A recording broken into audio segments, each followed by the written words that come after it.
In his book, The Abolition of Man, C.S. Lewis is critical of the educational style of a common English textbook, which he calls the Green Book, for two reasons.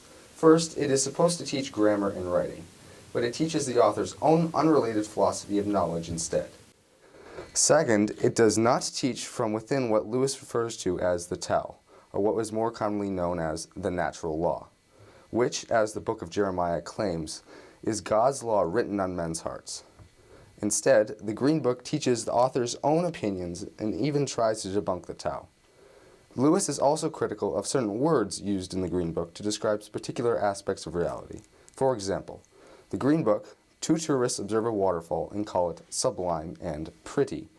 The Green Book argues that these tourists are not only describing their own feelings and are not saying anything objective about the waterfall. However, Lewis points out that the waterfall is objectively sublime and not simply pretty. Thus, there is something objectively true that ought to be expressed, but the Green Book authors do not express it. The first chapter of The Abolition of Man is titled Men Without Chests. When C.S. Lewis references men without chests, he means that men who reject the Tao in favor of moral relativism. To be without a chest, according to Lewis, means that one lacks the courage to habituate himself to the strictures of natural law. Emotional states, remarks Lewis, can be in harmony with reason when we feel liking for what ought to be approved, or out of harmony with reason. Lewis agrees with Aristotle, who said that the aim of education is to make the pupil like and dislike what he ought, and with Plato, who said that the head rules the belly through the chest, where head refers to wisdom, the chest to courage, and the regulation of the belly's appetite is an example of the exercise of temperance. Without the aid of trained emotions, the intellect is powerless against the animal organism, declares Lewis. He concludes that it is by this middle element, emotions organized by trained habit into stable sentiments, that a man is man, for by his intellect he is a mere spirit, and by his appetite a mere animal.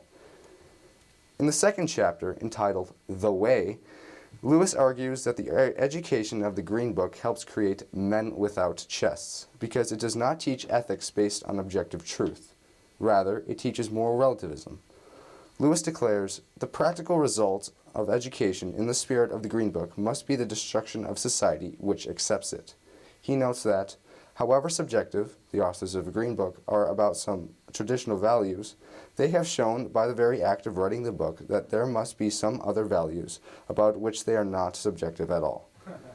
Their skepticism about values is on the surface. It is for use on other people's values. They have values of their own which they believe to be immune from the debunking process.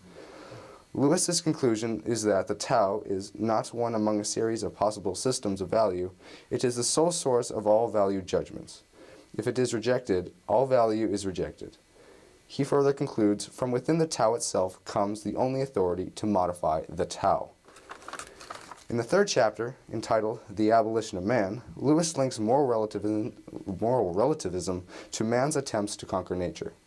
Man's quest of nature is an expression used often to describe the process of applied science. Let us consider three examples: the plane, delivering bombs, the radio, delivering propaganda, and the contraceptive, delivering birth control. He says such attempts are fruitless because progress in technology only ends up giving smaller groups of men who reject the Tao more power over others. What we call men's conquest of nature is, in reality, a power possessed by some man. Lewis notes that the last part of nature to surrender to man will be human nature. He concludes that attempts will remake human nature wherein men will condition other men by education, propaganda, and psychology, will be man's final conquest and bring about the abolition of man.